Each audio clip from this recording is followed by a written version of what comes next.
It's finally here. After a long wait, we have Animal Crossing New Horizons among us, and with it a ton of stuff around to do our own private island. In what could be the most perfect game for the level 30 crowd, I talk a little bit about what makes Animal Crossing so special, while trying to review a game that happens in real time with no finite ending. Enjoy!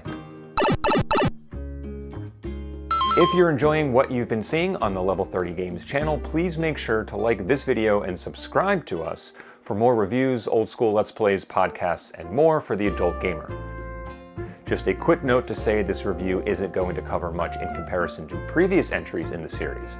If that's something that you would like to see, let me know in the comments, as it could be its own specific video.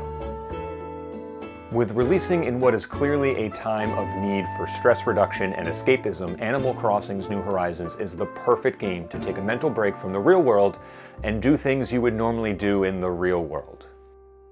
Yes, working, cleaning, paying off debts, chatting with neighbors, and going shopping are all parts of this game, but unlike real life, your neighbors are cute and funny animals, your debts rarely have 0% interest, and cleaning is done in the name of beautification. If you're new to the Animal Crossing series or just curious what all the buzz is about, you take on the role of a customized character, to your likeness or not, that escapes to a tropical island just because they want to.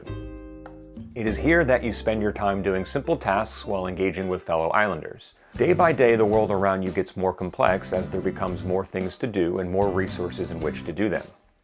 My first few days on the island were surprisingly very exciting, as the itch to go back and do a little more grew and grew alongside the pacing of the game's craftable items and areas of the island to explore. Where at first I was excited discovering how to shake down trees for fruit and sticks, I soon learned how to craft things like tools to help do more around the island. Before long, I was pole vaulting over the river to find fossils and donating fish and fauna to the newly built museum.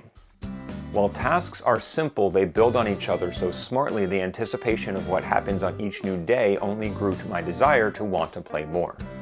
Most of the resources you can find on the island come from the fruits of your labor, like getting wood from trees or minerals from rocks, and you'll need those to craft items to use like nets, fishing poles, and shovels.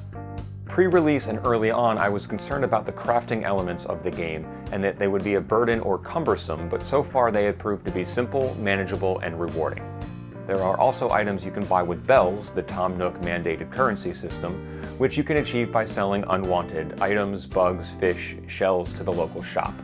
Here, you can buy items for your dwelling or clothing, decorative wallpapers and flooring, and other things for the betterment of your town like flowers, trees, and more. In addition to bells, you can also earn Nook Miles, a mini achievement system of sorts that rewards you in miles to use to purchase a different slew of items. Some of these help improve your inventory system or add a separate item select wheel for your tools. Most of these items get mailed directly to your home, so that same sense of waiting for your Amazon order to be here in a day or two in real life is replicated in Animal Crossing. I know that it sounds foolish to get excited over the arrival of digital shoes for my character to wear, but that's part of Animal Crossing's charm.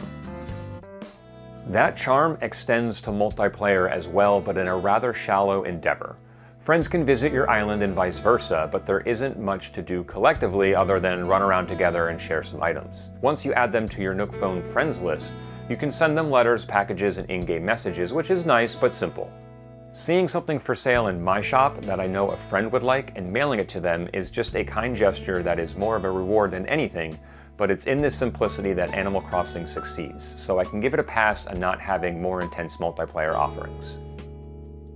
The beautiful thing with this game is that it can truly be played however you want, for as long as you can, indefinitely, which is perfect for the level 30 gamer.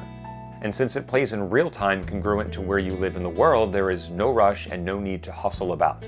Playing for a few hours a day is probably something most of us don't have time for anyway, but it's also not necessarily the best way the game is meant to be played.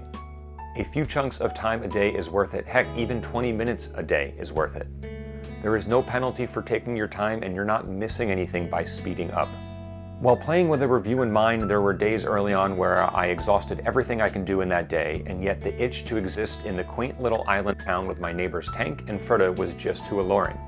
So I went back and fished until my pockets were full, and laid on the beach in a hammock listening to the sounds of the ocean, while real-life me enjoyed reading a book on the couch, hearing the waves rolling in, and Animal Crossing's sweet, gentle tunes playing in the background. This is a game you want to be in, even if there's nothing to do, and sometimes we all need that escape. For reviews, Let's Plays, podcasts, and more, subscribe to and keep it locked into Level 30 Games.